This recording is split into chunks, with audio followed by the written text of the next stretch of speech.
بسم الله الرحمن الرحيم. السلام عليكم ورحمة الله. تحياتي لكم جميعا أينما كنتم في جميع دول العالم. أقول لكم منه لله اللي اتصل عليا وأنا بعمل الأكل. أنا كنت سجلت الفيديو وأنا بعمل البصل، ماشي. حطيت البصل والفلفل واللحمة، بعمل كباب حلة أهو. إحنا دلوقتي داخلين على أذان الفجر. تعرفين إن أنا بحب أعمل أكل إيه في الفجر.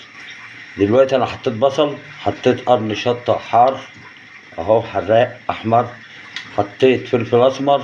طبعا انا باكل بزيت الذره، تمام. دلوقتي بعد ما تستوي، تقرب تستوي، اروح حاطط ايه هنا الصلصه اهي.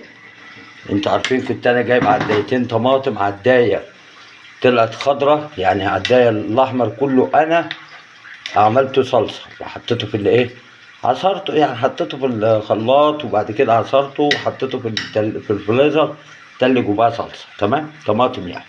والباقي الاخضر كله انا عبيته قطع سليمه في الفريزر. الله اعلم بقى باظت ولا ما باظتش، العلم عند الله، تمام.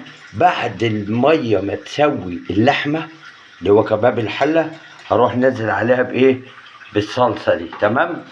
انا دلوقتي قلت لكم ان انا ايه، كنت في الفجر ايه، الفجر عملت فيديو من اول ما قطعت البصل وعملت كل حاجه، بس في حد منه لله بقى اتصل عليا، تمام. حبيت اوريكم ان انا بعمل اكل قبل صلاه الفجر واسويه، ربنا يستر وما نامش واللحمه تتحرق. عملت لحمه قد ايه يا واد يا فاروق انت، يا سكر يا مسكر؟ كيلو الا ربع يا جماعه.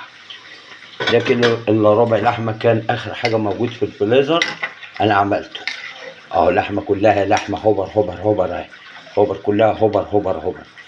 ده اسمه كباب ايه، حله. اسمه ايه، كباب حله. طبعا ما حطيتش الملح، لو حطيت الملح اللحمه مش هتستوي ولا النهارده ولا بكره.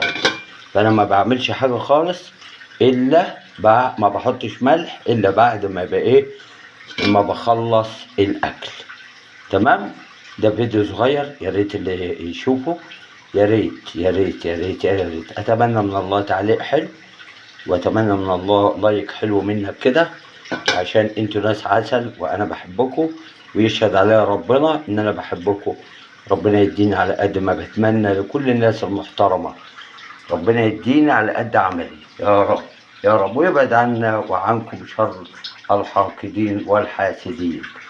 يلا في رعاية الله يا أغلى الناس على قلبي.